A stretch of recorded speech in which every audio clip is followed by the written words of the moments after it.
Goeienaand allemaal, welkom. Kom ons begin en ons raak net gou stil, sluit die oë.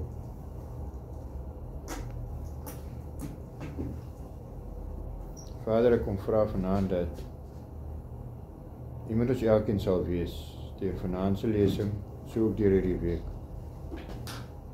die ons met sagmoedigheid sal hanteer, met die geduld wat net U het. Dat jy asseblief sal verstaan, ons is onkundig. Ons is hier op soek na kennis. Daarom kom vra ons, die met ons sal werk, maar werk met ons, soos kleine babietjies. Open ons gedagtes en lei ons. Aan U al die eer, al die heerlikheid, tot in alle ewigheid. Amen.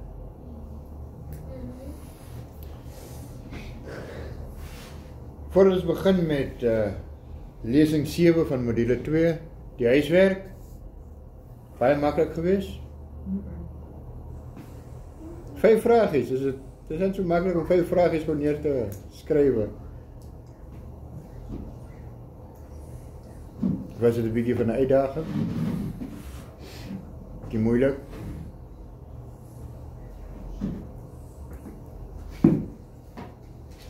Almal kon dit doen. Almal was gretig geweest om hulle punte. Ek wou nie punte gee nie. Maar almal het vandag so mooi gevra, wanneer kom die punte, en toe moes ek maar vir die lesing punte gee, wat eintlik die week en volgende week so saamgevat het. Maar ja, ek het self maandagoggend vroeg het ek my 5 vrae bymekaar probeer kry, en ek het regtig nie geweet dit is so 'n moeilike taak hier. Ek deel gou so vinnig daarom met julle dat julle kan sien ek doen ook my huiswerk. Ek gee nie net huiswerkie. My 5 vrae. As jy jou boodskappe of gesprekke tussen jou en alle mans sou neem, nou ek moet mos nou vir die vrou nou die vraag vra. Hoe sou jy voel as jou man daar dieselfde woorde gebruik met 'n baie mooi jong dame?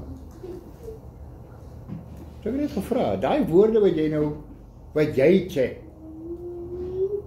gaan nie tevrede wees as jou man dit ook met 'n vrou check. Al sê jy dis onskuldig, al sê jy wat, dis maar hoe ek gevra het. Tweede vraag is jou man gelukkig getroud? Nie is jy gelukkig getroud nie, is jou man gelukkig getroud? Vraag 3, as jou skoondogter optree soos jy optree, maak nie saak of jy nou skuldig of onskuldig is nie. As jou skoondogter so optree, en jou seun beskuldig haar ook van egbreek, wat sou jy vir hom sê om te doen? En dan vraag 4, hoekom dink jy is jou man jaloers? En dan vraag 5 is, kan ons vir 'n week fone ruil? En dis die 5 vrae. En uit daai 5 uit, net soos wat julle elkeen met op mens kan bepaal, volgens dit wat hulle gaan antwoord, is jy skuldig of nie? So dis my 5. Net om te wys ek doen ook aan my huiswerk. So kom ons begin by vandag se lesing. Module 2, lesing 7, die goue kalf, deel 2. En ons verlede week begin. Dankie oom. Verlede week begin deel 1 en ons kon nie klaar kry nie, so kom ons gaan gou na deel 2 toe.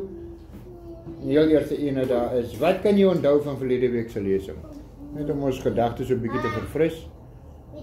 Enigiets van verlede week wat jy kan onthou?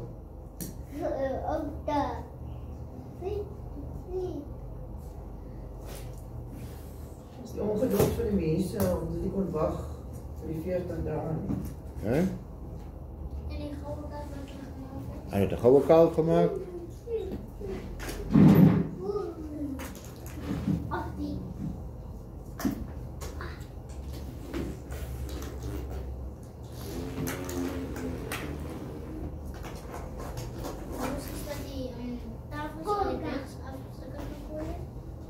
Ja, oké, ons gaan er nog vandag nog by dit uitkom.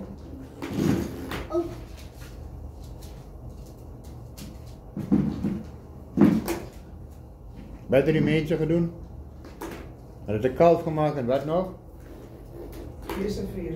Fees gevier.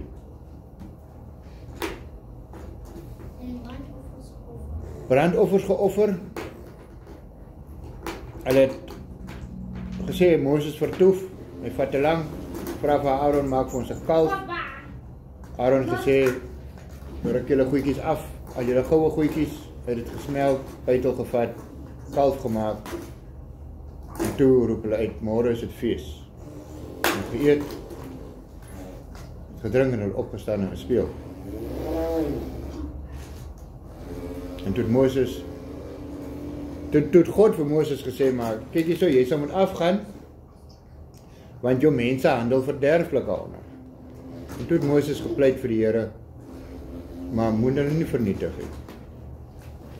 Dit gaan jou naam sleg laat lyk. Ja? So kom ons gaan 'n bietjie verder. Eksodus 32 vers 19. En dis nou Moses. Nou Moses en Joshua kom ons nou van die berg af. Hulle kom nou terug na die laar toe. En toe hy naby die laar kom en die kalf en die koordanse sien, het die toren van Moses ontvlam en hy die tafels uit sy hande gegooi en hulle onder aan die berg verbrysel. Hy was nou vir 40 dae en 40 nagte daar op daai berg. God het vir hom 2 kliptafels gegee wat met God se eie hand beskryf is. Kosbare, waardevolle, unieke artikels wat in sy hand het.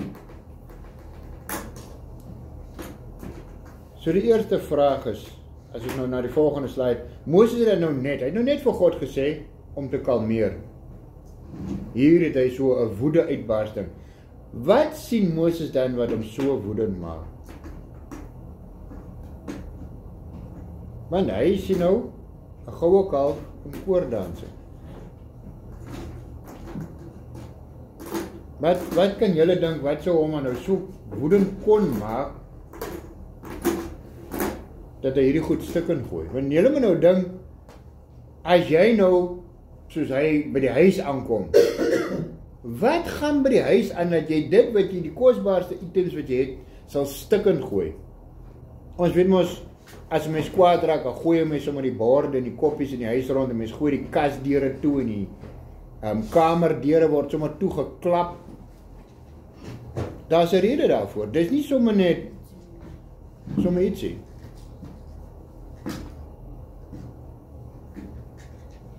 En hy sou beslis toe hy daar van die berg afgekom het, sou hierdie 2 kliptafels daarom baie versigtig gedra het, laat dit nie moet val en breek.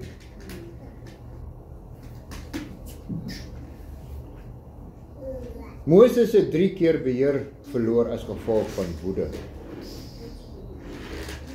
Die eerste keer is in Eksodus 2 vers 12. Dis toe hy nog so geloop het en het gesien dat hierdie Egiptiese man, sy broer, sy Hebreëse broeder, verkeerdelik hanteer. Moses het so rondgekyk, niks gesien nie, en toe slaan die Egiptiese man dood, begrawe hom, en hy dink dis die einde daarvan. Toe 'n oomblik van woede, het die Egiptiese man doodgeslaan, hy het moord gepleeg, hy het gedink, hy gaan wegkom daarmee, en die volgende dag, toe wys hulle hom vir hom uit, maar moet nou nie dink omdat jy nou gister daai Egiptiese man doodgeslaan, jy kan nou hier ook kom baas speel. Wat is die gevolg? Hy moes vir 40 jaar vlug na die vlakte van Midian. Daar het hy vir 40 jaar gebly voordat God hom teruggeroep het om die volk uit te lei. Hierdie is die tweede keer wat hy nou 'n woede uitbarsting het. In Eksodus 34 moet hy toe nou weer opgaan, weer vir 40 dae, en 40 nagte om nuwe kliptafels te kry. Maar hy het daai 2 nou stukkend gegooi. Weer oordoen. Hier kon hy weer daai hele 40 dae, die getal 40 jaar om van die moord, om ons sê gerehabiliteer te word, van die woede. Hier is dit weer woede uitbarsting. Sy laaste ene gaan ons seker volgende week behandel. Dis waar hy die rots 2 keer geslaan het. God het slegs vir hom gesê, maar spreek die rots aan.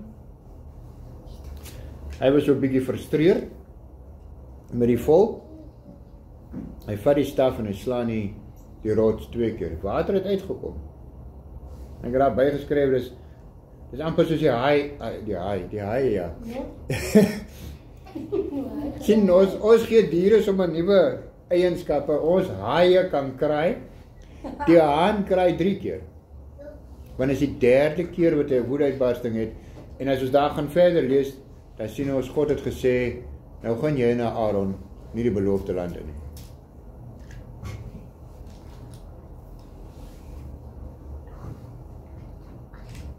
Eksodus 32 vers 20. En dis nou weer Moses, en hy het die kalf geneem wat hulle gemaak het, en het in die vuur verbrand, en het fyn gemaal.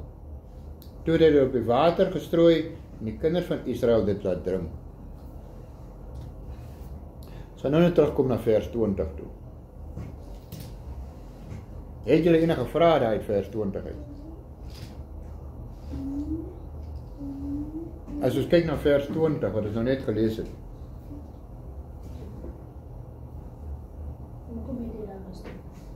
Hoekom het hy? Hoekom het dit op die water gaan strooi, die goud op die water gaan strooi? Sulke goedjies moet vir ons laat stop. Enigiets wat vir jou snaaks lyk, of wat vir jou uitstaan, gaan stop en gaan ondersoek dit. Daar is 'n rede hoekom dit daar geskryf is. Niks, daar is nie 'n enkele woord onnodig geskryf, maar ons gaan nou terugkom na vers 20 toe. Vers 21. En Moses het vir Aaron gesê, wat het hierdie volk jou gedoen, dat jy so groot sonde oor hulle gebring het? So Moses kom nou na, hy vra nie die volk nie, hy kom na Aaron toe, want hy het die hele volk het hy in sy toesig agtergelos. Hy sou nou die hoof gewees het, in die afwesigheid van Moses. So nou vra hy vir hom, wat het hulle jou gedoen, dat jy so groot sonde oor hulle gebring het? So wat dink jy sou hulle als kon doen aan Aaron om hom te kry om die mens meer te vrees as vir God? Wat kon hulle vir hom gesê het of gedoen het of dat hy nou so groot sonde oor hulle gebring het deur 'n ander God eintlik te gaan aanbid? As jy nou 'n Aaron was, wat moet die mense hier buite gou vir jou doen om banger te raak vir hulle as vir God?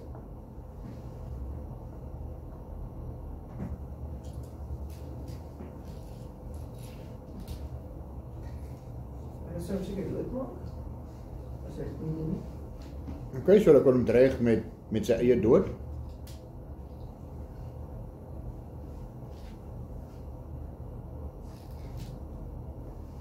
Hy kon sy familie gedreig het. Kan sy familie dreig? En baie keer, dis maklik vir my om te sê, ek is bereid om te sterf vir die Here en waarvoor die Here staan. Maar dan as hulle nou my gesin moet aanraak, dan is dit nou 'n heel ander storie. Dis 'n bietjie moeiliker. Wat kan hulle nog dalk gedoen het?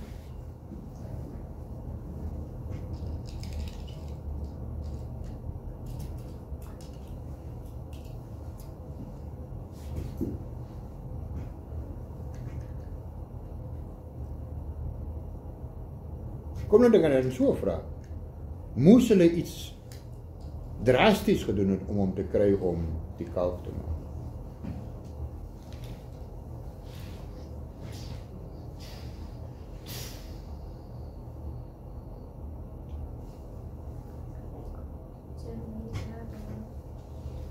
Moes hulle iets drasties doen Want Moses wil weet, wat het hulle jou nou aangedoen? Wat het hulle nou, hoe het hulle jou gepynig, dat jy nou ingegee het vir die ding wat hulle wou gehad het. Nou, hulle het hom kom vra. So, moes hulle noodwendig om gedreig het. Ons nog gaan kyk na, hulle het hom half gedreig. Vir homself, sy lewe of sy gesin. Is daar 'n ander manier om iets te doen sonder om iemand te dreig?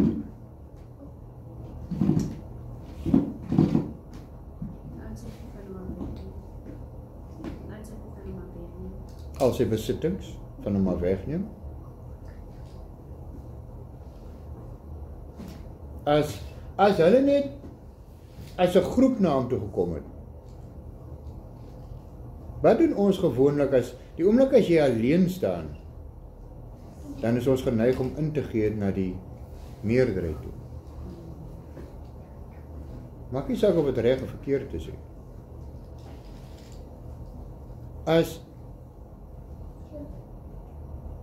Kom ons vat dit so, jy gaan besoek 'n ander gemeente en hulle liturgie of hulle manier wat hulle die diens hou, sê dis 'n ander denominasie, hulle doen goeders op 'n ander manier wat jy nog nie van weet nie. So nou sal jy in die banke sit en as almal om jou opstaan, wat doen jy? Jy staan ook op. Niemand het jou gedreig en niemand het gesê jy moet opstaan nie. Jy gaan opstaan. Ja. Of as van die mense stadig aan begin opstaan, dan begin jy nou ongemaklik voel, want wat moet ek nou doen?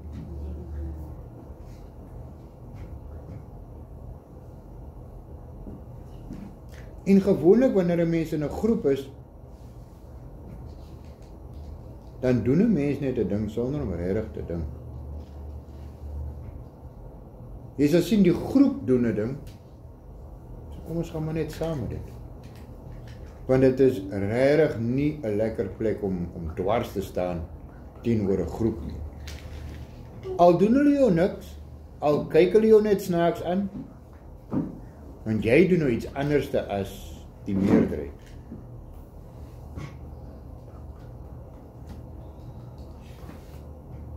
So, Exodus 32 vers 22 antwoord aan Aaron en hy sê, laat die toring van my Heer nie ontvlam nie. U self ken die volk, dat hulle deur en deur sleg is. Wat doen hy daar?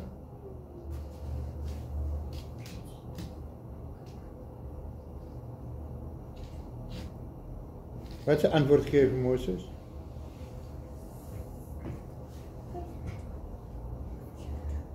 Hy sê dat Moses self weet dat die volk sleg is.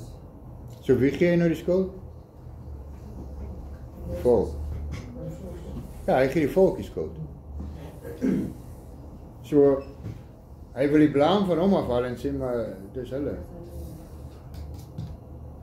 Klink dit nie baie na Adam in Genesis 3 nie? Here, die vrou wat jy my gegee het. Oral is dit so, die oomblik wanneer ons net gevra word, ek sien nie as jy skuldig of jy word aangevat nie, maar iemand sal net vra, maar hoekom het jy dit gedoen? Dan wil ons altyd 'n ander verskoning gee. Ja.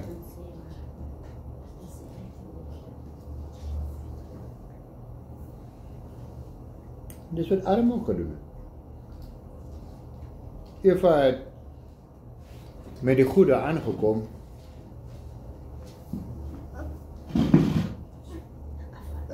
Hy moes seker maar gevra het, waar kry sy die goed?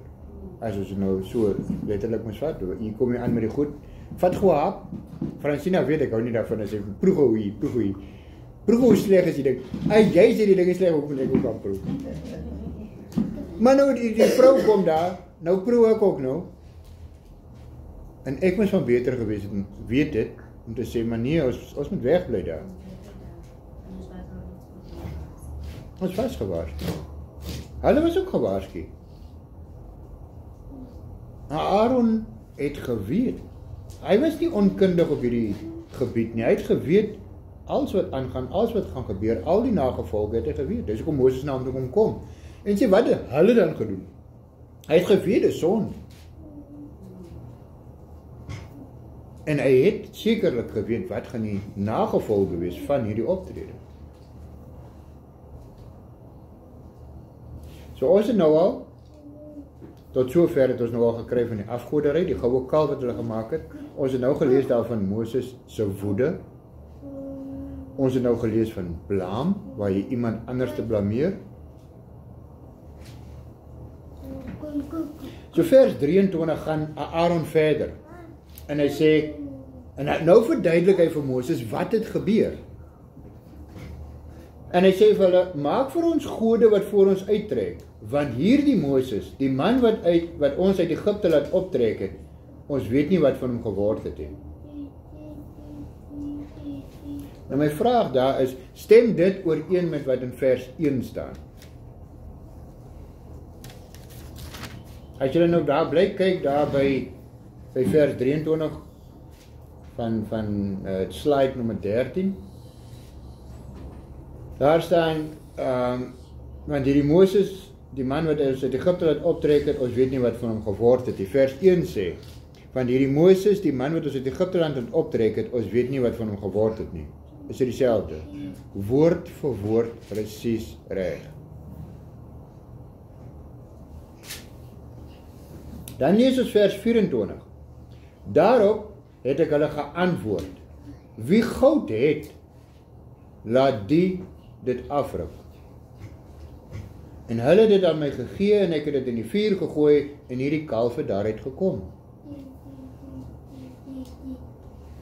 So nou vra ek vir jou, stem dit ooreen met vers 2 en 4.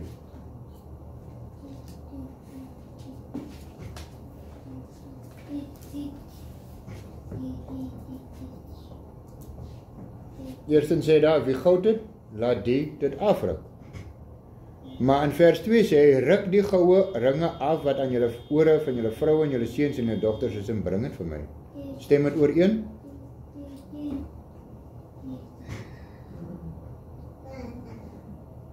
Dan sê hy, ek het dit in die vuur gegooi en hierdie kalf het daaruit gekom.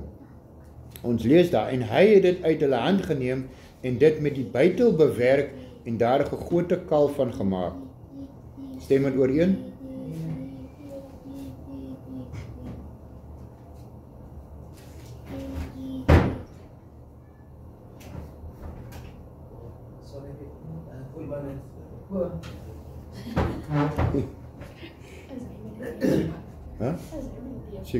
Seker gemou en die lig is mos nou aan. So ons sien hier dat hy gee 'n verslag van wat gebeur het, maar hy verdraai dit nou so half van hom af. Want wat hy nou eintlik sê is, ek het dit gevra vir goud en hulle het dit vir my gebring. Dit klink dieselfde, maar dit is nie.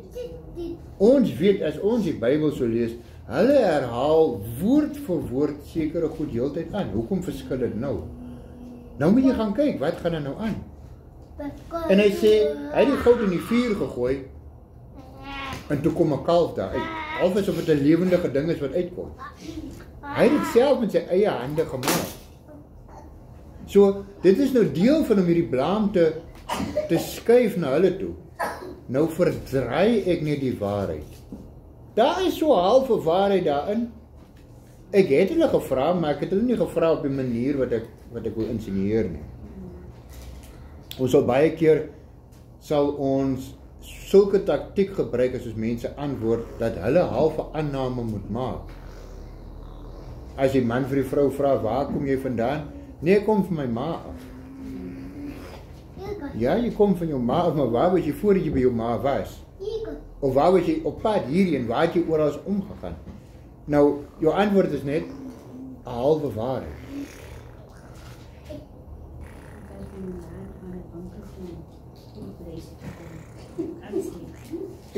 Ja, maar ek bedoel nou, as jy nou, want ons is mos nou by hierdie waar daar 'n verhouding is. So nou gaan draai sy by ander punte.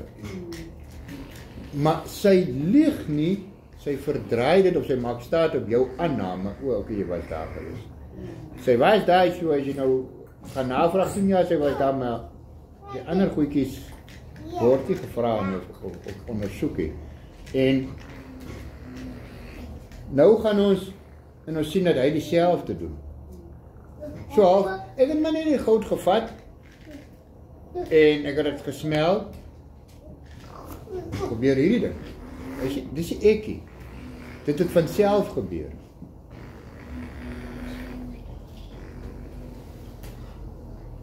So dan, ons het nou al, tot sover, ons het nou die afgoderij, ons het die woede, ons het die blaam, en nou kom leuns op in. So nou raak het al 'n hele lysie van, kom ons sê, beproevings, wat nie deurstaan is, want Moses is, die volk is eerstens beproef, hulle het nie gewag vir God nie, afgoderij. Toe word Moses beproef, weer 'n woede uitbarsting. Toe word Aaron beproef, en hy eers die blaam, en toe begin hy die leuns vertel. Waar is jou broer? Ek is nie my broer se keeper, se opsigter nie. Skuif die blaam. Vers 25. Toe Moses sien dat die volk bandeloos was, want Aaron het hulle bandeloos laat word, tot leedvermaak onder hulle teestanders. So die vraag daar is, hoe sou jy bandeloos beskryf? Wat verstaan jy onder die woord bandeloos? Want sou teenstanders hulle spot en van hulle skinder as hulle net 'n beeld gemaak het, hulle doen dit dan self. Nou al die ander, hulle teestanders, die ander nasies, die ander volke om hulle, het ook afbeeldings wat hulle aanbid, hulle het ook hulle eie gode. So, wat sou julle sê is bandeloos dan? Wat beteken die woord bandeloos? Want Moses sê nou, hulle het bandeloos gehandel. Wat doen iemand wat bandeloos is?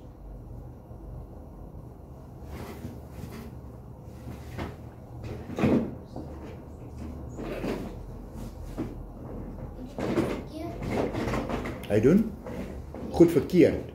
Okay? Die woord bande. Wat doen bande? Beginselloos. Bandeloos, beginselloos. Daar is nie bande nie, daar is geen perke nie. Jy gaan net aan. Jy is heeltemal buite beheer. Daar is nie perke aan jou goed nie. As jy bandeloos alkohol drink, dan is daar nie 'n einde aan jou. Ander mense kan 1 glasie drink, ander mense drink 3. Hulle het 'n band. Party mense drink glad nie. Maar jy vergryp jou net aan dit. Bandeloos is ook,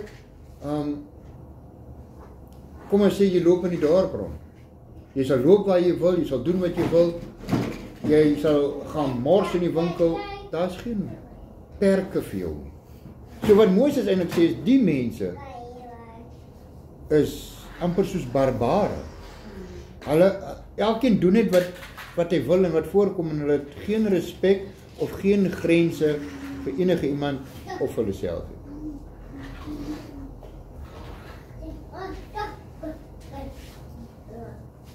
So ons lees daar in vers 6, want nou, dit is waaroor het nou gaan, hierdie dag wat hulle die fees vier.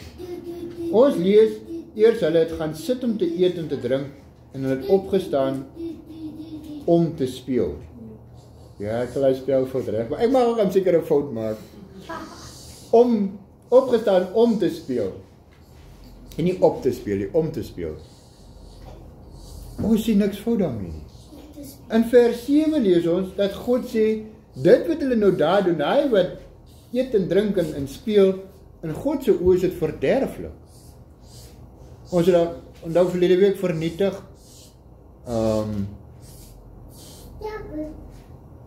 wat is die ander ene wat ons daar het vernietig en is nog woorde gehad? Verwoes.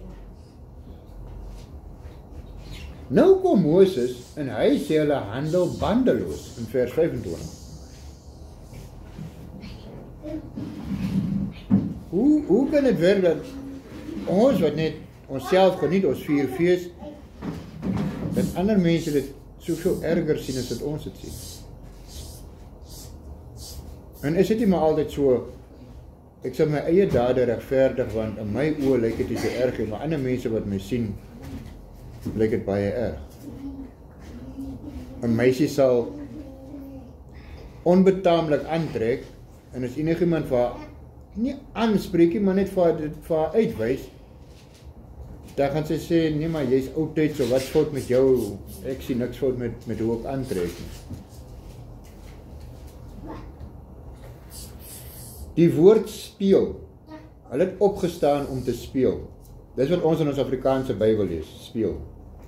Daai selfde woord, as jy gaan lees die skrifte in Hebreëus, en jy gaan probeer uitvind wat beteken die woord speel, dan gaan ons 'n aanduiding kry in Genesis 39 vers 17. Ek wil gou eers met gou so intoe blaai. Genesis 39 vers 17.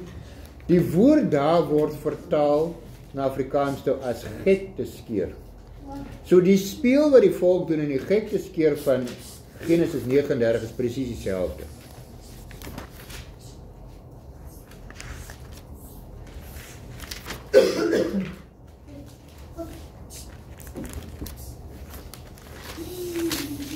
Genesis 39 vers 17. Josef is in die huis van Potifar, as 'n vrou wat by hom aanlê, Potifar se vrou. Ons ken die verhaal, hy vlug weg. Vers 17. En sy het met hom dieselfde woorde aangespreek en gesê, dis so praat sy nou met haar man, hè? Die Hebreëse knegt, dis nou Josef, wat jy vir ons hier ingebring het met my gekom om met my gek te skeer. Waarvan het sy hom beskuldig?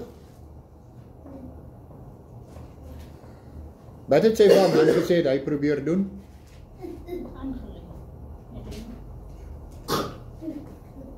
Haar beskuldiging daar was dat hy haar probeer verkrag het. Of ten minste seksueel te verkeer met haar. So, die speel het iets te doen met seksuele omgang tussen persone. En dis hoekom ons so bitter baie goed mis as ons net in Afrikaans lees. Ek weet ons almal verstaan nie Hebreëus nie, ons het nog nooit eers 'n Hebreëse skrifte gesien nie, ons weet eers van die letters en die alfabet nie. Maar ons gaan nie dit kon optel wat daar aangaan as ons nie die woord kan verstaan wat hulle geskryf het as speel nie. Dis nie 'n fout nie, wat ek gou net so. Dis nie 'n fout aan die vertaler se kant nie. As jy gaan kyk hoe die Hebreëse taal is, ons skryf in Grieks ook, die Nuwe Testament wat in Grieks is. Hulle het baie keer is daar 'n woord in Hebreëus. En om daai woord te probeer verduidelik in Afrikaans, want ons is nie dieselfde taal nie. Hulle het baie ander goed wat binne in die taal in is, wat self nie eens in Engels is nie, want ons is baie eenvoudige tale. En as jy dit moet gaan verduidelik, dan gaan jy 'n paragraafie moet skryf, om vir iemand te verduidelik wat een woord beteken in daai konteks. En die oomblik wanneer jy dit doen, dan is hierdie ding mos nie meer die oorspronklike nie. Hoe verduidelik jy vir iemand, ek het nou 3 verse opskrywe vir een woord wat daar in Hebreëus staan. So, die vertalers het hierdie ongelooflike en moeilike werk om 'n woord te vertaal, om vir ons die konteks te probeer verduidelik. Maar ons moet kan teruggaan na die oorspronklike skrifte en dit kan ontleed, om het reg te kan verstaan. Anders dan maak ons afleidings, dit was net 'n prettige gespeel. So dink nou net as ek 'n preek moet doen oor hoe hierdie fees was en hoeveel pret dit was, hoe verduidelik ek kan hierdie ander goeders wat gebeur het, as ek nie weet wat die woord speel beteken.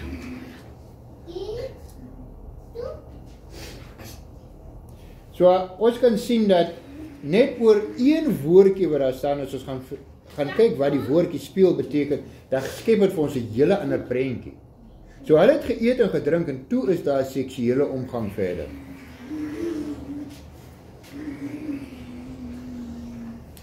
So nou kom ons terug na Eksodus 20.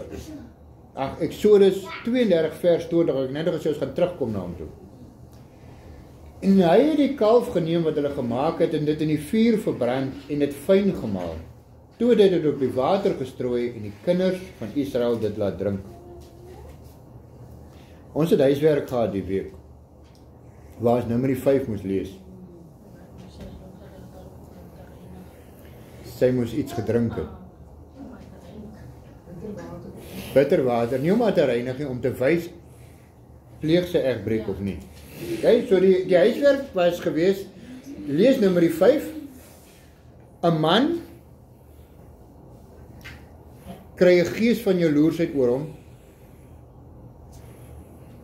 en daai jaloers is dieselfde, ons lees van, ek is 'n jaloerse God, selfde jaloers.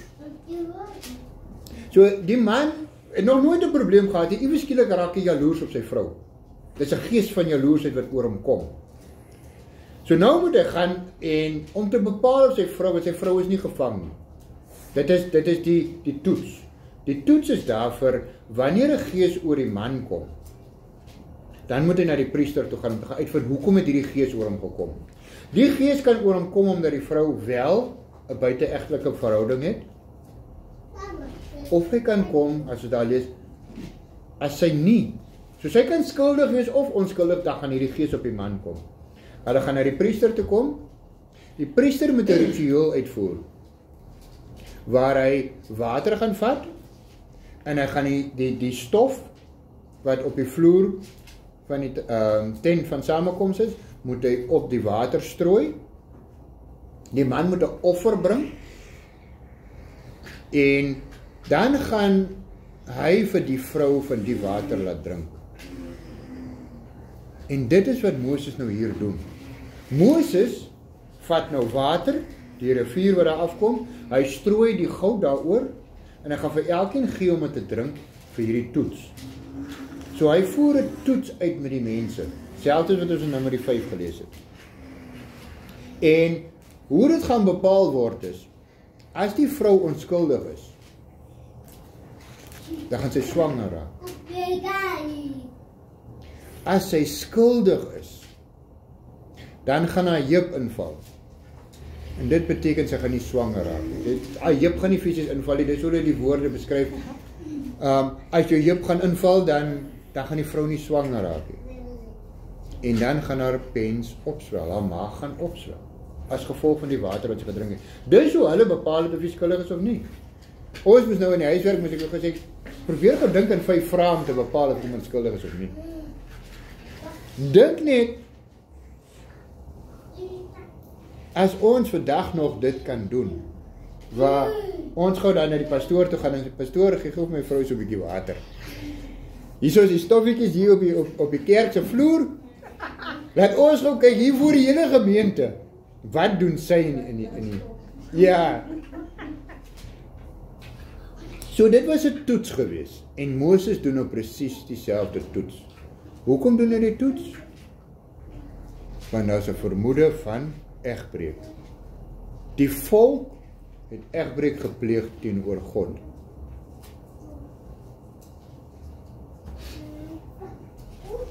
So nou vra ek die vraag, is egbreek en afgodsdiens dieselfde by God? Want hulle het 'n afgod aanbid, maar Moses doen 'n toets van egbreek. So in ons verhouding met God sal ons dan sê dat ons pleeg egbreek deur 'n ander God te dien of op 'n ander God te vertrou. Want as ons gaan kyk, wanneer die vrou egbreek pleeg, gaan sy na 'n ander God toe, 'n ander man toe, om te kry wat sy nie by haar man kry nie. Dis nie noodwendig seksueel wat sy nie kry nie. Daar is 'n behoefte in iets van haar, en daarom gaan sy na 'n ander man toe. Hy kan dalk net nie genoeg vir haar ophemel nie. Sy wil dalk opgehemel wees en op die hande gedra word, waar hierdie ander manne doen, en hy sê, oeh, jy lyk so pragtig.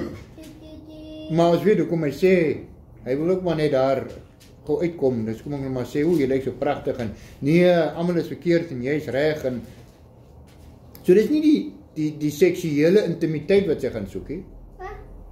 dit is net 'n tekort, en dit wat ons ook doen, wanneer God nie in ons behoefte voldoen nie, dan wil ons na ander goed toe hardloop.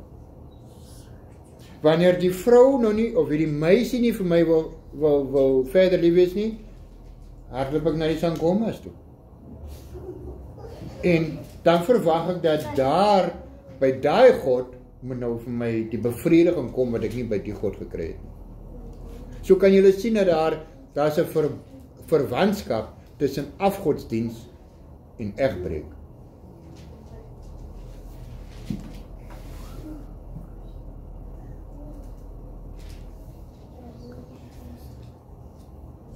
Kom laat ek net gou daar stil staan, voordat mense my kop nou afbyt, en sê, ek is nou baie hard hier op my vrou, want is net my vrou wat nou ontrou is, en al die. Dit gaan vir die man ook wees. Maar, hoe ek het sien is, 'n man moet nie eers daarby kan uitkom nie, want die man speel die God figuur oor sy vrou. So, hy moet vir die vrou, deur die huwelik, by die man vir die vrou wys, watter tipe persoonlikheid en eienskappe het die God wat ons aanbid. So, hy moet nie eers enigstens by dit kan uitkom nie. Dit moet nie eers deur sy gedagtes gegaan het in die eerste plek nie, maar ons kan dit omruil ook. Die toets daai tyd was maar meer net teenoor die vrou. So ek sê nie dat net die vrouens is ontrou nie, mans is net so ontrou, maar in hierdie gedeeltes word dit uitgebeeld van die kant waar die vrou ontrou is. Want die man speel die rol van die God, die vrou speel die rol van die volk. Die volk was hier ontrou teenoor God, net soos wat die vrou dan ontrou was teenoor haar man. In die skrifte is daar 3 strawwe vir afgodsdiens. Ek het dit ook nie geweet, ek het dit nou maar hier kom uitvind. Ek het nie eens geweet daar is strawwe vir afgodsdiens nie. Want ek weet net van in Exodus 20. Ek is 'n baie jaloerse God, as jy voor ander beelde neerbuig. Ek is 'n jaloerse God en ek sal dit kom besoek tot in die 3de en die 4de geslag van die woord my hart. Dis wat ek geweet het. So en toe vind ek ook nou maar nuwe goedjies uit, soos wat ons gaan leer ek ook. Die 3 strawwe. As dit net een geval is, waar hulle betrap word, kom ons gaan kyk gou in Deuteronomium 17.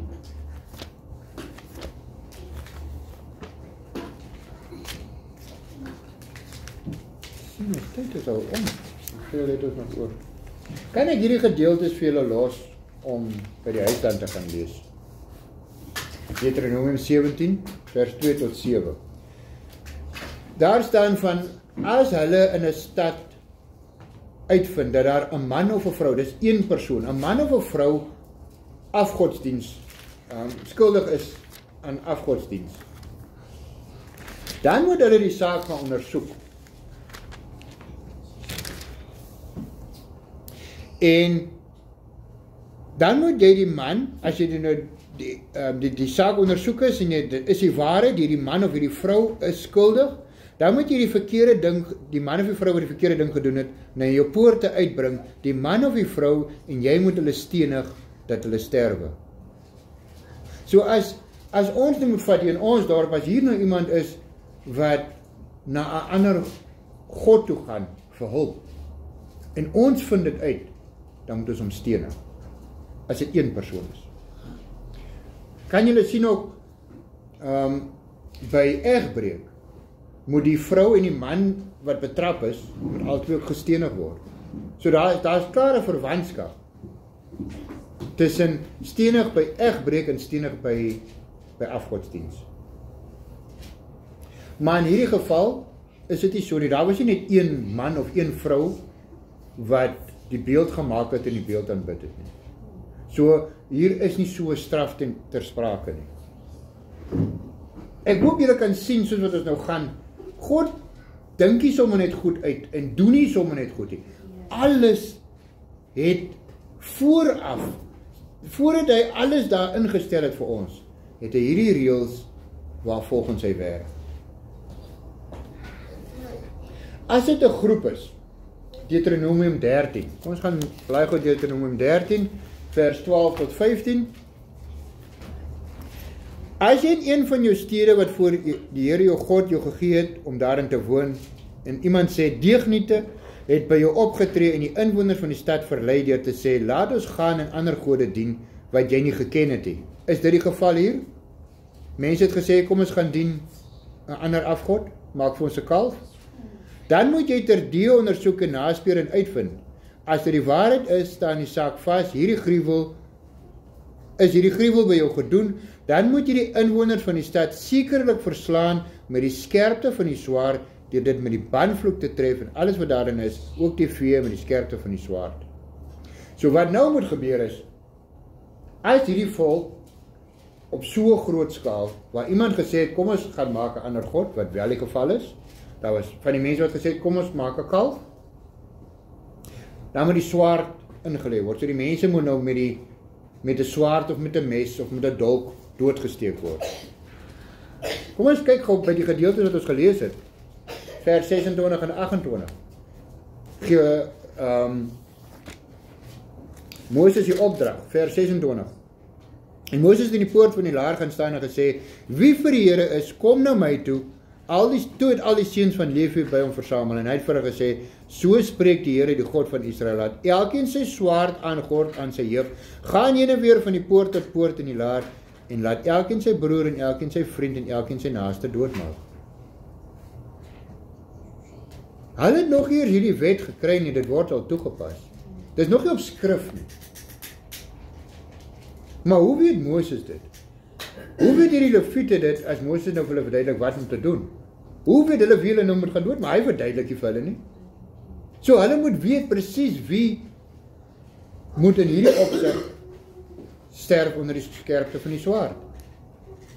En die seuns van Levi het gehandel volgens die woord van Moses en daar het van die volk op die dag omtrent 3000 man geval.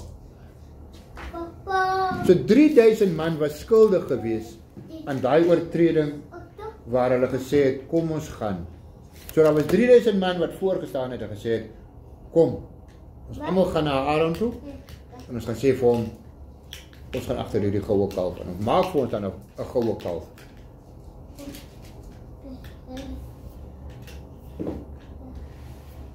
Derdens, die derde straf wat daar is, wanneer daar geen getuies is nie en geen waarskuwing nie, die toets van nommer 5 en hulle maag sal opswel.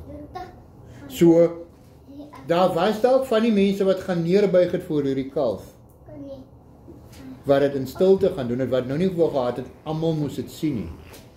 So daar was nie getuies nie. En niemand het ook vir hulle gewaarsku en gesê, moenie gaan nie. En vir daai mense het Moses die water gevat met die goud wat daarop gestrooi is, en hulle moes dit drink. En ons lees verder aan in vers 35 van Eksodus 32, lees ons daar, en so die Here dan die volk getref, omdat hulle die kalf gemaak het, en wat Aaron vervaardig het. Die plaag wat God dan so half onder hulle ingestuur het, deur hulle maag wat opswel.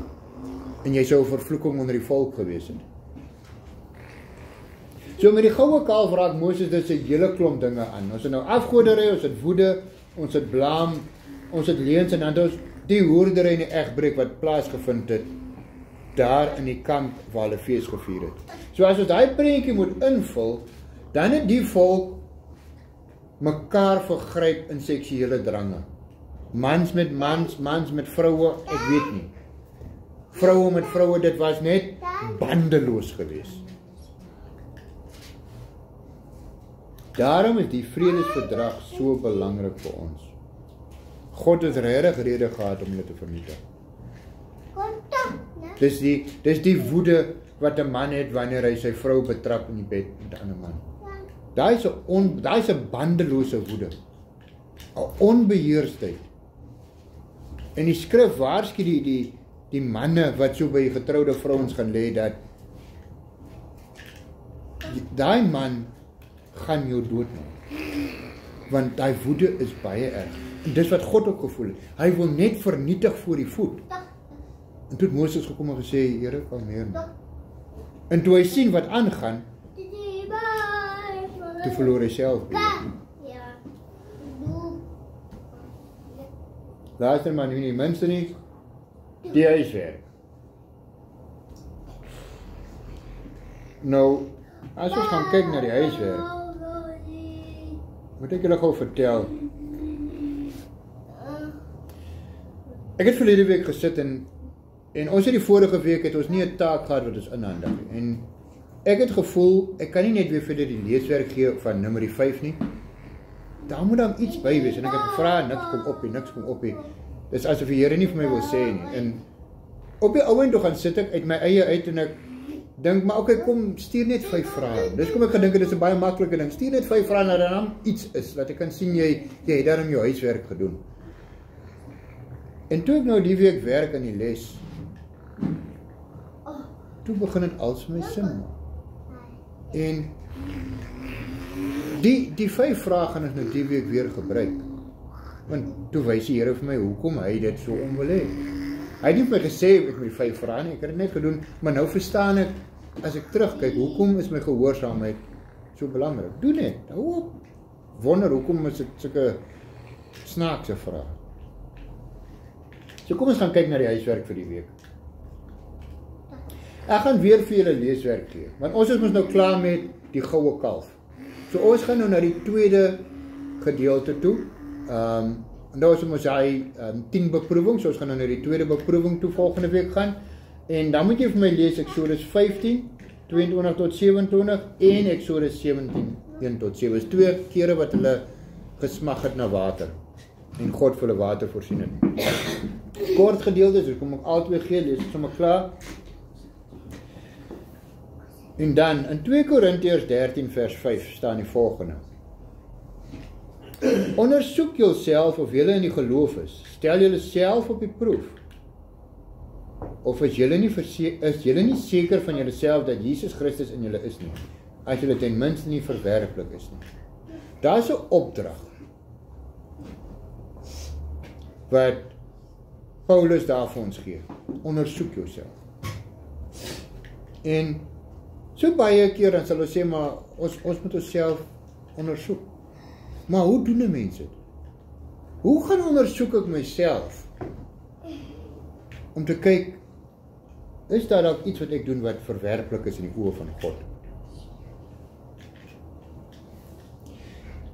Romeine 12 vers 2, en word nie aan hierdie wêreld gelykvormig nie, maar verander deur die vernuwing van julle gemoed of julle gedagtes of julle denke, sodat julle kan beproef wat die goeie en welgevallige en volmaakte wil van God is. Weer hierdie beproewing. Maar wat Paulus vir ons sê is, moenie wag dat God beproewings oor jou pad bring nie.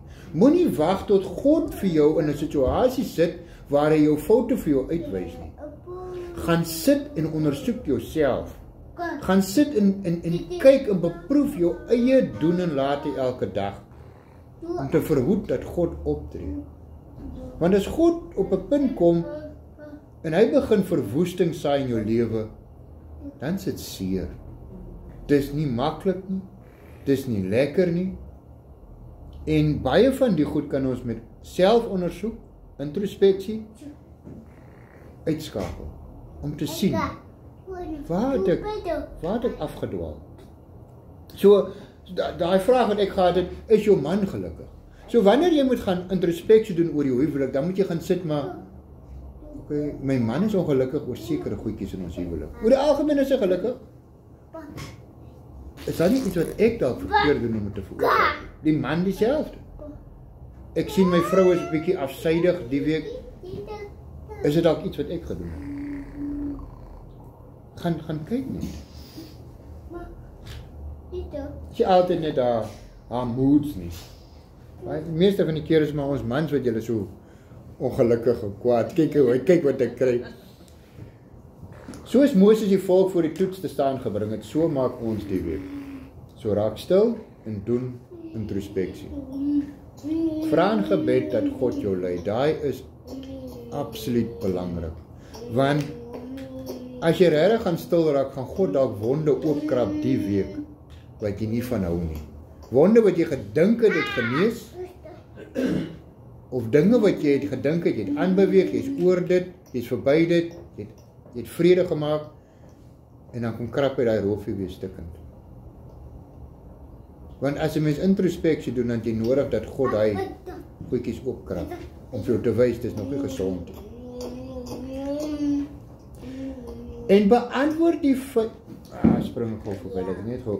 En beantwoord die 5 vrae asof Moses jou voor God bring. So wat jy nou gaan doen is, jy gaan jou eie 5 vrae vat. En jy gaan jou instel, jy staan nou voor God, Moses kom klaar jou nou aan, hy bring jou nou voor God, hy is nou die priester. En hy beskuldig jou van afgodsdiens. Hy beskuldig jou dat jy egbreek pleeg teen God. En hy gaan nou vir jou die 5 vrae vra. En jy moet nou self besluit, as die vrou wat jy nou ondervra het, so antwoord, dan gaan sy onskuldig wees. Of sy gaan skuldig wees, is so. Jy klaar daai lyn. En die skrif sê, soos wat jy meet, so sal jy gemeet word. Soos wat jy oordeel, so gaan jy geoordeel word. So jou maatstaf, wat jy nou die week met jou huiswerk gestel het daar vir die ander vrou, gaan jy op jouself toepas. Dis nou jou maatstaf. Want jy wil anders so meet nou jouself. So antwoord jouself in die sin van jou verhouding met God en gebruik die geleentheid om jou saak reg te stel met jou Skepper, indien dit so is. So gaan sit regtig en doen selfondersoek. Wat doen jy nog verkeerd wat God ongelukkig kan maak in jou verhouding? En ek kan vir julle so riglyn gee wat ek mee werk. My grootste prediker is my eie vrou. Want in ons huwelik, ek wil nie eens meer na God toe gaan as ek wil klaar oor die vrou wat hy my gegee het, soos Adam. Ek het dit altyd gaan doen. Ek doen dit nog steeds. As sy my so 'n bietjie ongelukkig maak en dinge doen waarvan ek hou nie, of hoe ook al, dan sal ek 'n gebed gaan en sê, Here, maar jy het my die vrou gegee, maar kyk wat maak sy. En voor daai gesprek met God klaar is, dan God vir my klaar gewys, maar dis wat ek kan hom doen. So elke keer as ek staan, dan sal ek sê, maar hoekom doen Francina dan nou weer die goed? Ek hou nie van dit nie. En as ek gaan bid daaroor, dan sal ek sien, maar God bring dit in haar lewe in, om vir my te wys, ek is besig met dit teenoor hom. So wanneer sy, kom ons sê, sy is die week 'n bietjie eensydig, praat bietjie minder met my, geef my minder drukkies, of haar aandag is net op iets anders te. Dan kan ek maar gaan kyk, as ek nou wil klaar daaroor. My aandag was die week by God is. Dit is wat sy in my lewe doen. En ja, ek kan dit vat na enigiets, dis nie net die huwelik nie. Werksverhoudinge. As jou kollega jou omkrap deur sekere goeder wat hy of sy heeltyd verkeerd doen, gaan kyk maar. Die feit dat dit jou omkrap, die feit dat dit jou ontstel, dit is 'n aanduiding van, gaan kyk daai verhouding wat jy het met God, of dit nie ook daar teenwoordig is nie. Iemand wat altyd laat kom jy nie altyd laat as dit by God kom. God wil gehad het jy moes vroeër bietjie by hom kom stil raak het, jy kom laat want jy wil eers dit en dit klaar maak. So gaan kyk, dis deel van hierdie introspeksie. Gaan kyk wat krap jou, wat maak jou ongelukkig, en dan vat jy dit en jy kyk maar is dit daar? Een van die vrae was juist geweest, hoe is julle verhouding in die huwelik huidiglik? En jy moet daai selfde vraag kan antwoord. Hoe is my fisiese verhouding en hoe is my verhouding dan met God? As 'n aanduiding. En dan jou huiswerk wat jy vir my moet instuur is, skryf my net kortliks jou ervaring. So ek wil nie weet waaroor die gesprek gegaan het tussen jou en God nie. Ek wil net weet, nadat jy klaar gepraat het met God, Hoe voel jy? Wat het jy ervaar? Voel jy verlig? Voel jy nou slegter? Voel jy skuldig? Of hoe? As niks gebeur het, jy skryf het. Sê, ek het gepraat, daar is niks fout nie, ek is tevrede. God het nou niks gewys dat wat fout is nie, dan skryf jy dit. Moenie aanvaar daar moet fout wees nie. Introspeksie gaan nie oor daar moet fout wees nie. Introspeksie is ek gaan kyk of daar fout is. Want ons lees die vrou is onskuldig ook. Maar daar was 'n gees van jaloesheid oor die man gewees. So, dit is die lesing, is weer 'n bietjie lank. Ek sal volgende week gaan dit baie vinniger gaan. Altyd die eerste een is lank en dan raak dit al hoe vinniger en vinniger. Is daar enigiemand wat iets wil vra, iets wil sê oor enigiets? Dat is 'n spelfout in die lesing. Die spelfout in die lesing. Ja, Regine het gewys. Die op. Die op, ja. Ek gaan, laasweek het ek ook 'n taak 5, maar dit is taak 6 gewees. So, dit is nie ek nie. Ek het die regte knoppie gedruk, maar die laptop het hom deurgevat en het 'n ander letter daar gesit. So, baie dankie julle en kan ons net gou afsluit weer met 'n gebed voordat ons verdaag.